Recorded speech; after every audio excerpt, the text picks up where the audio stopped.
ये जो रीडिंग है ना, ये बहुत ज़्यादा ईजी रीडिंग है। तो ईजी रीडिंग इसलिए लेकर आए हैं कि एक बार आपको समझ में तो आओ। अब फॉर एग्जांपल दैट आपको डिफ़िकल्ट मैं रीडिंग एमसीक्यू लेकर आ जाता हूँ, तो मैं गारंटी देता हूँ ये आपको रीडिंग है ना जो आपकी बहुत हेल्प करेगी एमसीक्यू को समझने में, तो फुल वीडियो देखना। हम आपसे कोई पैसे नहीं ले रहे इस क्लास के। आप 5,000 10,000 15,000 इंस्टीट्यूट में देते हो, बट इस वे के साथ कोई भी नहीं आपको सिखाएगा। So don't worry about it. जुड़े रहे हमारे साथ। बात करते हैं प्रेडिक्शन प्लस पीडीएफ के बारे में, जो हम हमेशा प्रोवाइड करते हैं स्टूडेंट्स को उनका डिज़ायर बैंड स्कोर लेकर आने में। अब आप सोच रहे होंगे कि प्रेडिक्शन का मतलब क्या होता है और इसका रिजल्ट कैसा आता है, तो आप मेरे इंस्टाग्राम पेज के ऊपर विजिट कर सकते हो। आपको जितने भी रिजल्ट मिलेंगे वो 8.59 बैंड स्कोर के ही मिलेंगे। 100% स्क्रॉल कर कर देखना every result on my Instagram page. Latest exam होकर गया है reading writing speaking from our PDF, हमारी पीडीएफ में से देखने को मिली है। हम गूगल से उठाकर स्क्रीनशॉट अपलोड नहीं करते। एवरी वीडियो में मैं स्क्रीन रिकॉर्डिंग ही अपलोड करता हूँ, यही वीडियो, क्योंकि स्क्रीन रिकॉर्डिंग कभी भी फेक नहीं होती। कभी ना कभी आपने भी अपनी ज़िंदगी में किसी न किसी इंसान की मोबाइल स्क्रीन रिकॉर्डिंग 100% करी होगी, क्योंकि आपको पता कि वो रियल होती है। सो दैट इज़ रीज़न कि हम अपलोड करते हैं। किसी भी स्टूडेंट को प्रिडिक्शन के साथ पीडीएफ चाहिए तो आप हमें व्हाट्सएप के ऊपर मैसेज करके ले सकते हो, बट लेने का फ़ायदा तभी है अगर उसके ऊपर 100% फोकस कर कर 9 बैंड स्कोर लेने हैं। तो आज की क्लास स्पेशल उन स्टूडेंट्स के लिए बहुत ज़्यादा बेस्ट होने वाली है, क्योंकि जिन स्टूडेंट्स को प्रॉब्लम आती है रीडिंग एमसीक्यू में। बिकॉज रीडिंग एमसीक्यू एक ऐसा पार्ट है जिसमें बहुत ज़्यादा स्टूडेंट हैं वो कंफ्यूज हो जाते हैं कि उनको आंसर कौन सा लगाना चाहिए। तो आज हम उन्हीं टॉपिक्स के ऊपर बात करेंगे, कैसे आंसर फाइंड किए जाते हैं, कैसे कीवर्ड फाइंड किए जाते हैं, और कैसे एक ग्रामर के साथ एक पैराफ्रेजिंग के साथ हम रीडिंग में कंफ्यूज्ड हो जाते हैं। मतलब कि रीडिंग में स्टूडेंट सबसे ज़्यादा होते हैं कंफ्यूज, क्योंकि पैराफ्रेजिंग उनको पता नहीं होती कि कैसे की होती है रीडिंग में। तो आज उसी टॉपिक के ऊपर बात करेंगे। चलो चलते हैं ऊपर एंड अपनी इस रीडिंग को कंप्लीट करते हैं। सबसे पहले हमारा क्वेश्चन देखना बहुत ज़्यादा ज़रूरी है कि एक्चुअल में हमारा क्वेश्चन क्या है।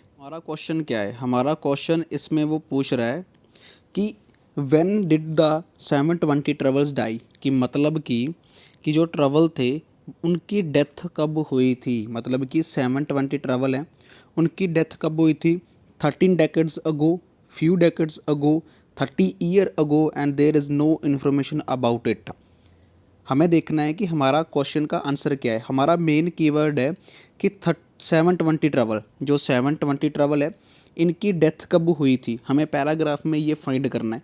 तो मैं इसको टोटली रेज कर देता हूँ और ऊपर चलते हैं। ऊपर जाकर हम देखते हैं कि कब उनकी डेथ हुई थी। तो 1985 की ये बात है। यहाँ पर देखा जाए 1985 की बात है कि जब डिज़ास्टर वहाँ पर आया था, मतलब भूचाल वगैरह आए होंगे। There are many grim landmarks in the history of aviation on one of the particular stands out. मतलब कि लैंडमार्क्स है वो धरती के ऊपर होती रहती है और हिस्ट्री इस चीज़ की गवाह है कि कितनी लैंडमार्क्स होती हैं, मतलब इधर उधर से ज़मीन खिसकती है। 3 decades ago, मतलब 3 decades ago 720 travels and crew lost their lives on board commercial aircraft in a single month, more than in any other before और since। मतलब कि 720 ट्रेवल की डेथ हो गई थी कब, 3 decades ago, और उसमें वो अपना जो crew lost their leaves and board commercial aircraft single month, की सिंगल मंथ के अंदर वो एक कमर्शियल एयरक्राफ्ट था जो उनका लॉस हुआ था। और 1 महीना सिंस नियर अबाउट उन्होंने कहा है कि वो चीज़ हुई थी। अब 720 ट्रेवल की डेथ हुई थी 3 decades अगो। मतलब कि अगर एक डेकेड्स में कितने ईयर होते हैं, 10 साल होते हैं। अब नीचे मैं आपको जाकर दिखाता हूँ तो वहाँ पर उन्होंने क्या बात करी है। जस्ट लाइक हम नीचे चलते हैं तो यहाँ पर अगर देखा जाए 13 decades अगो की हम बात करें हैं। 13 का मतलब क्या होता है, मतलब कि 13। अगर 13 को हम मल्टीपल करते हैं, 13 को मल्टीपल करते हैं तो ये बनते हैं 130 साल। फ्यू डेकेड्स की अगर हम बात करते हैं तो वहाँ पर फ्यू मतलब कब, इसकी कोई भी टाइमिंग वहाँ पर नहीं दी गई। राइट। 13 ईयर अगो, 30 ईयर्स का हाँ जरूर उन्होंने क्या कहा है, 3 decades अगो। वहाँ पर आपने पढ़ा भी होगा 3 डेकेड्स अगो की वहाँ पर बात करी है, and there no information about it, इसकी तो उन्होंने बात करी ही नहीं है। मतलब कि मेरा जो राइट आंसर है वो कौन सा है? मेरा राइट आंसर है एक सी। क्योंकि सी इसलिए है, मैं आपको इसका शो भी करता हूँ क्योंकि हिंट भी इसके साथ शो करे गए हैं मैं, कि आपको अच्छे से समझ आ जाए इसलिए। सो पहले उसके ऊपर चलते हैं, हम हिंट के ऊपर चलते हैं अपने, और लेट्स सी। तो ये हमारा हिंट है, यहाँ पर आप देख भी सकते हो, और यहाँ पर लिखा है answer A is incorrect. Answer A है वो इनकरेक्ट है, क्यों?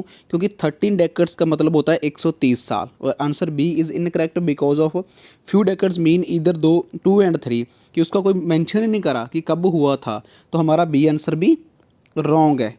सी और डी आंसर की बात करते हैं, decade D is incorrect because there is a no information about tax, तो हमारा सी आंसर है वो करेक्ट है क्योंकि 13 ईयर्स की उसने बात करी है। अब समझ में आया पैराफ्रेजिंग कैसे होती है? इस वे के साथ होती है पैराफ्रेजिंग। आप यहाँ पर भी देखिए कि उसने 30 को 3 डेकेड्स लिख दिया, 3 लिख दिया, मतलब कि अब 3 की वो बात कर रहा है, 3 की वो बात कर रहा है। सो इस वे के साथ हमारी ये रीडिंग के एमसीक्यू दिए होते हैं जो हम कंफ्यूज हो जाते हैं उनको फाइंड करने में। अब चलते हैं नेक्स्ट क्वेश्चन के ऊपर। चलो सेकंड नंबर क्वेश्चन देखते हैं। सेकंड नंबर क्वेश्चन क्या हो सकता है? ये जो रीडिंग है ना, ये बहुत ज़्यादा इजी रीडिंग है। तो इजी रीडिंग इसलिए लेकर आए हैं कि एक बार आपको समझ में तो आओ। अब फॉर एग्जांपल दैट आपको डिफ़िकल्ट मैं रीडिंग एमसीक्यू लेकर आ जाता हूँ तो मैं गारंटी देता हूँ आपको समझ क्लियर कट है, बहुत रेयर चांस होंगे आपको समझ आएंगे। इसलिए डायरेक्ट आज शुरुआत की है हमने नए दिन की एक इजी रीडिंग के साथ कि आपको पता चल जाए। अब यहाँ पर अगर बात करें तो यहाँ पर वो बात कर रहा है कि जो ट्विन इंजन है टर्बो कुड कैरी कितने पीपल लेके जा सकता है? 8 लोग, 4 लोग, 2 लोग के ओनली पायलट। अब ये आंसर डायरेक्टली हमें मिल सकता है क्योंकि टर्बो इंजन की बात करेगा, ये हमारा कीवर्ड है, ठीक है। टर्बो प्रॉप इंजन ये हमारा कीवर्ड, और इसी के साथ ही डायरेक्ट आंसर पड़ा होगा हमारा, क्योंकि ये बहुत इजी है। हमने स्टूडेंट्स को, जब हमारे पास स्टूडेंट आते हैं, नए स्टूडेंट आते हैं जिन्होंने 1 बार 2 बार पेपर दिया होता है, तो हम सबसे पहले उनको ऐसी ही रीडिंग करवाते हैं कि उनको समझ आए, पहले पैराफ्रेजिंग समझ आए। अब उनको अगर हाई लेवल की दे देंगे तो उनको समझ आएगा ही नहीं यार, तो वो क्या फिर लो एग्ज़ाम देंगे, फिर उनका स्कोर नहीं आएगा, 16,000 रुपये वेस्ट होंगे। ऐसा ही होता है ना। अब हमारा मेन कीवर्ड है इंजन टर्बो प्रॉप, और लोगों को देखना है। अब इंजन टर्बो प्रॉप में कहाँ मिलेगा? यहीं कहीं वो होना चाहिए, सेकंड पैराग्राफ में होगा, क्योंकि फर्स्ट पैराग्राफ तो हमारा कंप्लीट हो चुका है।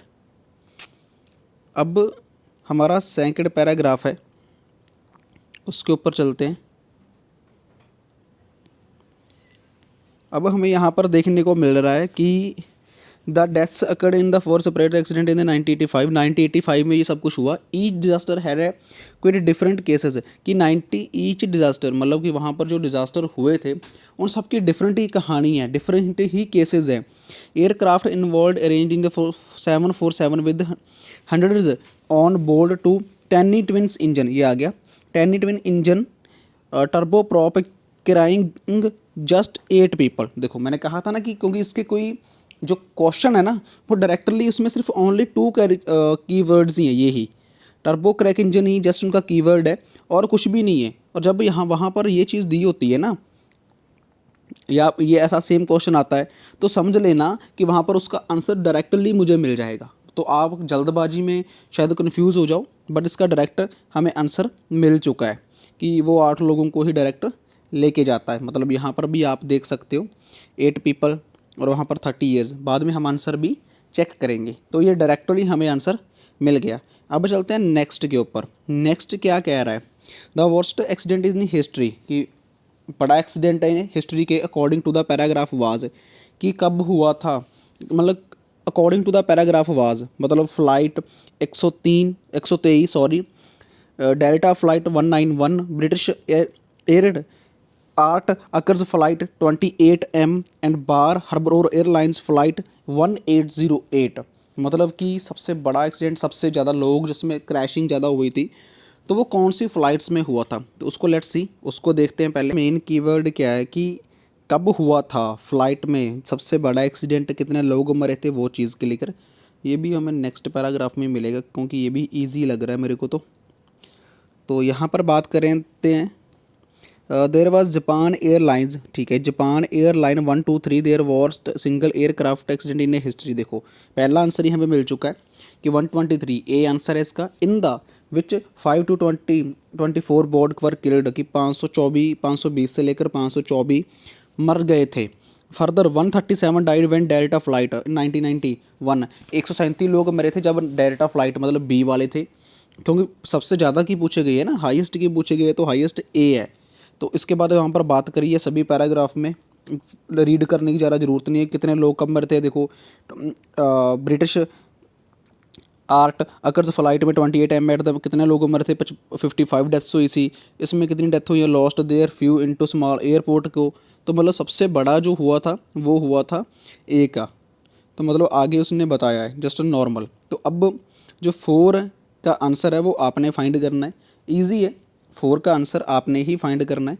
और कहाँ पर 4 का आंसर फाइंड होगा मैं आपको वो भी बताता हूँ। ऑब्वियसली बात है इन द नेक्स्ट पैराग्राफ में होगा क्योंकि जापान वाला ये है, और 4 का जो आंसर है वो आपको इसमें मिलेगा, इसमें ही मिलेगा आपको।